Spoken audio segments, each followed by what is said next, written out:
ॐ तमसो मा ज्योतिर्गमय असतो मा सद्गमय मृत्योर्मामृतं गमय। मित्रों, आज के ज़माने में हम जब अपना घर का बजट देखते हैं तो बजट बनाते समय हमारे माथों से पसीना टपक आते हैं, चेहरे में एक तनाव आ जाता है और जो ये स्माइल है कहीं खो सा जाता है। और जिस चीज़ के लिए आज जो हमको जो खुशी मिलनी थी, एक प्लस का खुशी होना था, वो कहीं गुम सा हो जाता है। तो जब मैं इन चीज़ों को जब देखता हूँ तो हमारे छत्तीसगढ़ में हमारी दादी माँ की एक बजट होता था। उस बजट का नाम होता था बड़ी बुंदेला बजट। या बड़ी बुंदेला बजट क्या होता है? जब मेहमान घर में कभी भी आ जाए और कितना भी आ जाए, हमारी दादी कभी परेशान नहीं होती थी, कभी उसे कोई दिक्कत ही नहीं होता था, कभी वह दुखित ही नहीं होते थे, कभी वह परेशानी भी नहीं आते थे, वो कोई हड़बड़ाहट भी उनके पास नहीं होता था। तो क्या होता था, जो ड्राई के रूप में जो बचा करके जो रखे हुए जो हमारी सब्जियां होते थे और हमारे घर में कुछ अन्न होते थे, दाल होते थे, दलहन तिलहन और कुछ वस्त्र और कुछ ऐसा सूखा पकवान बना करके वो सदैव रखा करते थे। न जाने कौन सा मेहमान कब आ जाए और कितना घनिष्ठ आ जाए और हमको उसको अपना मान व्यवहार देना पड़े। मान व्यवहार का मतलब ही है कि जब वो आ जाते हैं तो हम उनको खाली हाथ ना जाने दें, इससे गिफ्ट करें। यद्यपि उस समय घर की परिस्थितियां और हमारी जो इनकम इतनी नहीं हुआ करते थे कि हम उसको ऐसा कह सके कि हम आपको एक बेहतर गिफ्ट कर सकते हैं, लेकिन तब भी मेहमान पूरे भरपेट छक्के खाते थे, चैन से सोते थे और जब जाते थे तो उस समय हमारी दादी माँ के हाथ से हर मेहमान के लिए कुछ न कुछ गिफ्ट होता था, और वो भी बिना तनाव का, सुकून रहित। और मेहमान जब जाते घर से तब भी उनके जीवन में ऐसा कोई तनाव, घर में कोई लफड़ा, घर में कोई झगड़ा, जाने के बाद घर का माहौल तनावग्रस्त हो जाना, टेंशनाइज्ड हो जाना, ऐसा नहीं होता था। और साल के अंत में हमने ये देखा है, जब साल के अंत में आते थे तो घर में कुछ न कुछ नए वस्तु आते थे, कुछ न कुछ नए सामग्री आ जाते थे। और 5 साल 2 साल 3 साल के बाद तो कुछ न कुछ ज़मीन भी ले लिया जाता था। यद्यपि हमारा परिवार किसान परिवार, और एक किसान परिवार में इतनी सारी बचत कर लेना आज के समय में मैं सोचता हूँ तो किस तरह से मैनेजमेंट रहा होगा, कैसे मैनेजमेंट रहा होगा कि कम आमदनी में भी पूरी जीवन को वैसे ही खुशहाल जी लेना और फिर भी अपने बजट को प्लस में कर लेना। कितनी ज़बरदस्त उसका इकोनॉमिक समझ हुआ होगा मित्रों। तो जब हम इसको जब देखते हैं तो ये पाते हैं, यह इकोनॉमिक समझ की बात नहीं था, ये हमारे भारतीय संस्कृति में एक लाइफ स्टाइल है, एक जीवन शैली है, एक जीवंत जीवन शैली। उस जीवन शैली में ऋषि सत्ताओं ने, उस समय के ऋषि वंशियों ने, चिंतकों ने, अर्थशास्त्रियों ने, नाम उसका चाहे कुछ भी हो, जीवन को कुछ इस तरह से सिस्टम में बांध दिया था कि आदमी उस सिस्टम में यदि जीवन जिए तो इन चीज़ों को वह बरबस समझ लेता था, इनको समझ उनको आ ही जाते थे। अब मसलन वह बहुत ज़्यादा फिजूल खर्ची ना करे तो उनके घर में पैसा ही रह जाता था। अब आजकल क्या हो गया है, हम उस संस्कृति को हम छोड़ चुके हैं, पुरातन हो गया, काम का नहीं है, बकवास है, ढकोसला है, ऐसा है वैसा है, ये हमको खर्च करने देते, घर के लोग कंजूस हैं, हमको ये शौक़ पूरा करना है, हमको रोज़ इतना का पैसा उड़वाना है, मौज मस्ती करना है, जीवन है 2 दिन का है, मौज करो फिर देखा जाएगा। ये 2 दिन का जीवन है, मौज करो और फिर ये देखा जाएगा। इस समय की हमारे औसतन जो बजट का जो निर्धारक होते हैं, जो संचालक होते हैं हमारे परिवारों में, ये उनकी प्रवृत्तियाँ, ये उनकी जीवन की शैलियाँ आज हमको माइनस बजट में ले जा रहा है, माइनस बजट में आ रहे हैं। ऐसे हम कई मित्रों के घर में दर्दनाक, दुखांत और पीड़ांतक माहौल देखते हैं। सौभाग्य से मेरा परिवार ऐसा नहीं रहा। मेरे घर परिवार में जो भी हमारे पास इकोनॉमिक्स अर्थ रहते थे, जो भी हमारी इनकम सोर्स से जो पैसा हमारे पास रहते थे, हमने अपने उस दादी माँ की परंपरा को निर्वहन किया और जीवन सदैव मुस्कुराते हुए, सुखी पूर्वक, समुन्नत पूर्वक प्रगति करते हुए लोग अपने परिवार में एक खुशियों को समेटे हुए हमने जीवन जिया। इसीलिए हमारे पास जो भी पैसा होता है कभी कम नहीं होता है, और हमारे पास जो भी पैसा होता है कभी ज़्यादा नहीं होता है। न कभी कम होता है वो, न कभी वो ज़्यादा होता है। क्यों? क्योंकि यदि आप उसको अपने औकात के हिसाब से, अपने हैसियत के हिसाब से, आप कितना सालाना इनकम करते हैं उसके हिसाब से उसको आप एक शेड्यूल बना लीजिए, उसको एक मैनेजमेंट कर लीजिए कि कितना खर्च हमको करना है। उसी को हिंदी में कहावत है कि उतनी पाँव पसारिए जितनी लंबी चादर। आजकल जस्ट उल्टा है, आप उतनी चादर फैलाइए जितनी लंबी पाँव। ठीक है, यदि आप में कुवत है, आप अभी यंग हो, अभी आप 18 साल के हो, 20 साल के हो, तो एक प्लान कीजिए, एक ऐसा राशि का प्लान कीजिए, एक इतना धन राशि का प्लान कीजिए, ये इतनी लंबी पैर फैलाने के प्लान कीजिए कि आप उतना मेहनत कर सकें, उतना आप इकोनॉमिक्स की सोर्स को तैयार करें और अपनी पूरी की पूरी आप यदि झोंक देते हो अपनी प्रतिभा को, ताकत को, इंटेलिजेंसपन को, अपने जीवन के तमाम चीज़ों को, तो आप उतने इनकम आप सोर्स ला सकते हैं। लेकिन यदि वो पैसा आ भी जाए और यदि आपके पास कोई प्लानिंग नहीं है, आपको कोई आइडिया नहीं है, आपके स्वभाव में शामिल नहीं है, आपके लाइफ स्टाइल में यदि शामिल नहीं है कि किस तरह से हम पैसों को खर्च करें, इन्वेस्ट करें, कल के लिए रखें, आज के लिए रखें, किस तरह से खुशी खुशी से अपने उस जीवन को हम जीना सीखें, जो है उसी में खुश रहें, और ज़्यादा कमाने के लिए, ज़्यादा पाने के लिए हम लगातार मेहनत करें, ज़्यादा से ज़्यादा के लिए लगातार मेहनत करते रहें, लेकिन जो है उससे हम दुखित ना हों, हम उस जो है उससे हम ग्लानि से ना भर जाएं।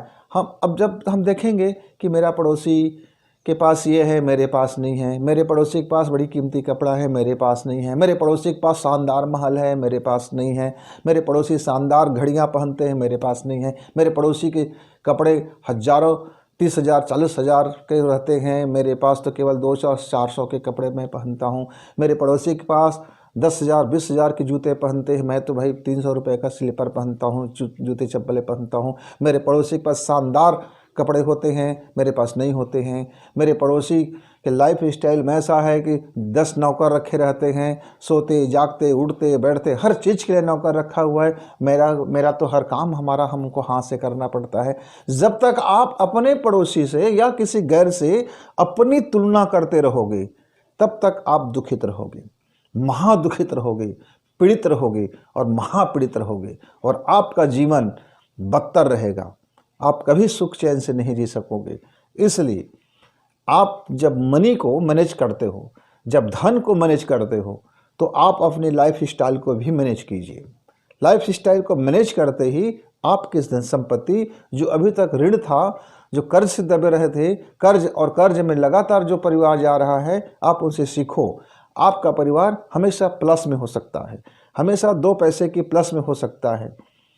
आप अपनी इनकम देखिए, अपनी औकात देखिए, अपनी औकात के हिसाब से अपने सारे चीज़ों पर खर्च करना सीखें, अपने उन चीज़ों को मैनेज करना सीखेंगे मित्र, तो कभी आप निराश, दुखी और हताश और आप अपने को कमज़ोर नहीं आंकेंगे। आप अपने कामों में हमेशा आप अव्वल रहेंगे और आपके माथे पर कोई शिकन नहीं होगा। कोई मेहमान आ जाए, कोई चीज़ आ जाए, आप उसको इस तरह से आप चले जाएंगे फेस करते हुए जैसे आप इसके लिए पहले से तैयार थे। अब करना क्या चाहिए हमको करना ये चाहिए कि जैसे मान लीजिए मेरे पास, एक एग्जांपल देता हूँ कि 5 लाख रुपए का सालाना इनकम है, तो हम 5 लाख रुपए को यदि हमने दारू पी दिया तो क्या बचा परिवार के लिए? अच्छा भाई, 5 लाख का हमने पूरी दवा में झोंक दी तो क्या बचा भाई परिवार के लिए? जैसे चलो 5 लाख को हमने घर मकान बनवा दिया तो फिर क्या बचा भाई? 365 दिन क्या करेंगे? चलो ये 5 लाख को हमने पूरी खाद्यान्न की, दाल चावल इतने ये वो सब को हमने स्टॉक करके डाल दिया। अच्छा अब फिर क्या होगा भाई? कल का कुछ आ गया तो? नहीं मित्र, आपको इस तरह से नहीं करना है। आपको ये देखना है कि आपका अभी का परिवार में क्या क्या ज़रूरतें हैं। कल के लिए आपको और क्या क्या ज़रूरत पड़ेंगे। जैसे मसलन आज से 20 साल पहले या 30 साल पहले मेरे पास जो भी इनकम रहते थे, मैंने उनमें से 10%, 15% या 20% अलग अलग राशि को अलग अलग डेट पर अलग अलग वर्ष के हिसाब से मैंने एफडी करना शुरू कर दिया। छोटी छोटी राशि था, बहुत बड़ी राशि नहीं था। फिर मैंने कुछ छोटे रकम को ही, मेरे पास जब बहुत विपत्ति काल था, उसी दिन से मैंने अपनी कुछ रकम बचा करके, कुछ रकम अपने अन्य चीज़ों से कटौती करके, जो मेरी गैर ज़रूरतें चीज़ थी उनसे कटौती करके मैंने उस धन राशि को मैंने अपने बैंक खाते में डालना शुरू किया। पूरी ज़िंदगी में अपने अर्थ कमाने में लगाया, साहित्य में लगाया, अपने जीवन को बहुत शांति तरीके से जीवा, अपने घर परिवार की सारी खर्चें और ज़रूरत की जो खर्चे हैं वो भी अब चलता रहा। कभी ऐसा नहीं लगा मेरे परिवार को कि हमको ये हमारे अभाव है यार, हम क्या करें, अब मेरे पास आज कुछ नहीं है। नहीं, जो भी था, जिस तरह से समय आते थे, चाहे हम रोग में हों, शोक में हों, आर्थिक क्षति हो, आपका चाहे आपातकालीन खर्च हो, चाहे आपके रूटीन खर्च हो, ये सब मैनेज होता हुआ चला गया। इसलिए मेरे पास जो आते हैं तो मैं कहता हूँ कि भाई आप हमारे पास तो है, आप हमको अभी मांगने की ज़रूरत नहीं है। होता क्या है, हमारी यह मनी जो जाता कहाँ है, मनी जाता कहाँ है, तो मनी जाने का कुछ निश्चित एरिया है। जैसे आप दवा में खर्च करते हैं, आप दारू में खर्च करते हैं। आप दारू नहीं पीते हैं तो आपको दवा लगती होगी। आपने यदि हेल्थ को ध्यान नहीं दिया तो दवा की आपके खर्च का मैनेज बढ़ेगा। आपने दवा भी, आपको हेल्थ भी सही नहीं है और आप दारू भी पीते हैं तो आपका दवा में भी गया, दारू में भी गया। अब ये दोनों स्रोत से आपके पैसे जा रहे हैं तो बचेगा कहाँ से।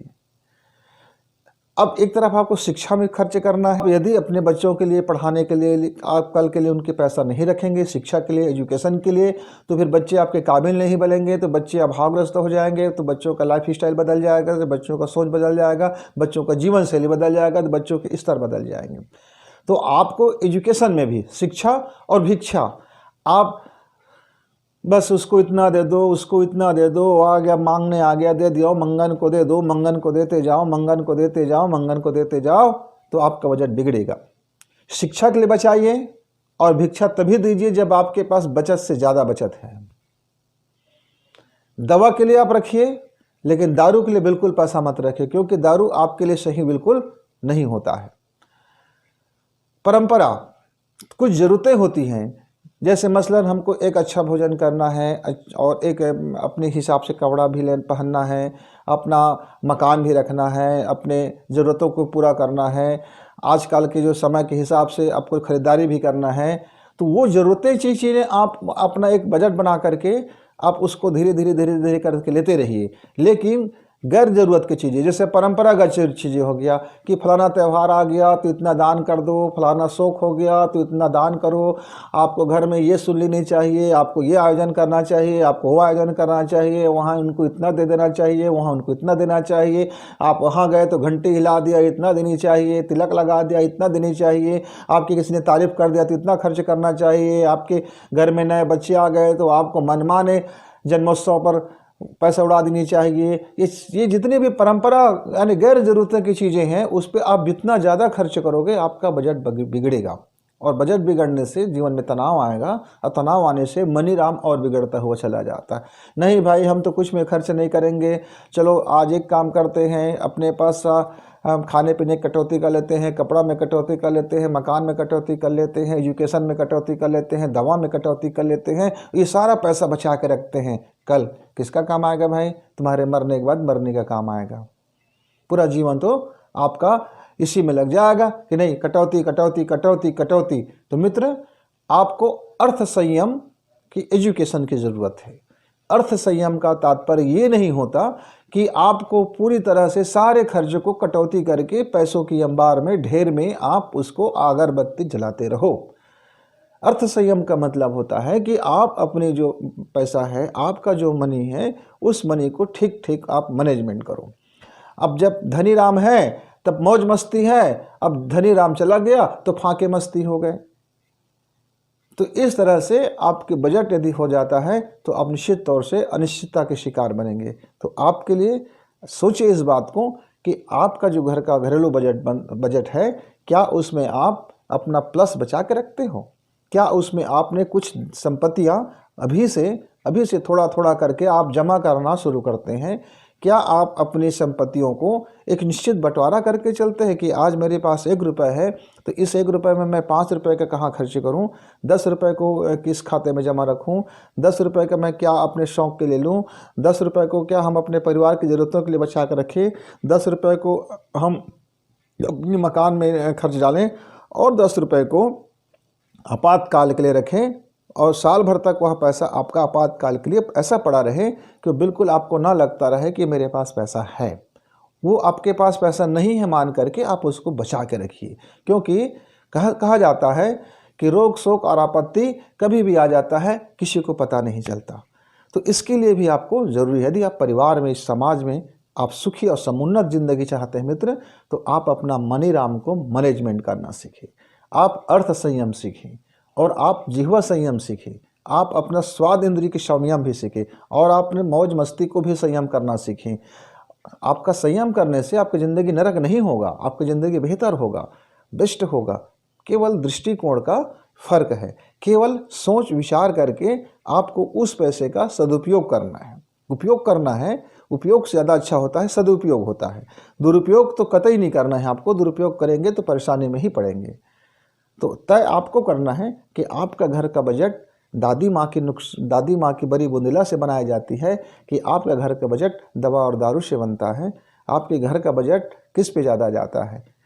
शिक्षा में ज़्यादा जाता है कि भिक्षा में ज़्यादा जाता है? कि आपके घर की बजट लाइफ स्टाइल में ज़्यादा जाता है कि फाके मस्ती में ज़्यादा जाता है? आपके घर का बजट बच्चों को कल के भविष्य सुख करने के लिए SIP में ज़्यादा जाता है, कल की बचत के लिए ज़्यादा जाता है कि आपका बजट सिर्फ आज और आज के लिए आप खर्च कर डालते हैं?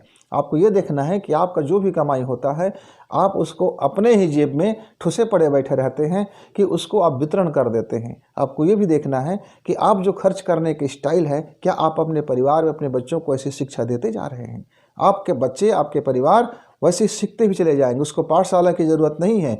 जिस तरह से आप घर का मैनेजमेंट करोगे, अब बच्चे देखेंगे, सीखेंगे और समझेंगे। इसीलिए बचपना में हम बच्चों को बोलते हैं कि बेटा आप एक काम करो, बिटिया आप एक काम करो, ये गुल्लक रख लीजिए, इस गुल्लक में से हम आपको दिन भर का जो आपको पॉकेट मनी देते हैं उसमें से आप आधे को अपना खर्च कर लीजिए और आधे को बचा लीजिए। ये बचा हुआ पैसा हम आपके लिए कुछ अच्छे से खरीदेंगे, आपके मनपसंद की चीज़ें खरीदेंगे।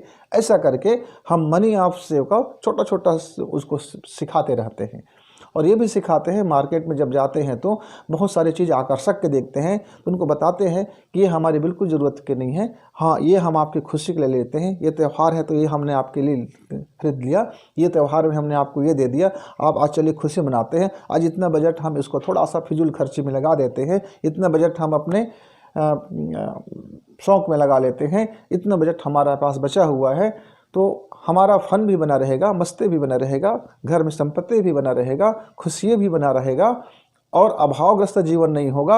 अभावग्रस्त जीवन नहीं होने से तृष्णा नहीं होगी, तृष्णा नहीं होने से लोभ नहीं होगा, लोभ नहीं होने से मारामारी नहीं होगा, मारामारी नहीं होने से हमारा लाइफ स्टाइल भी अच्छा बना रहेगा।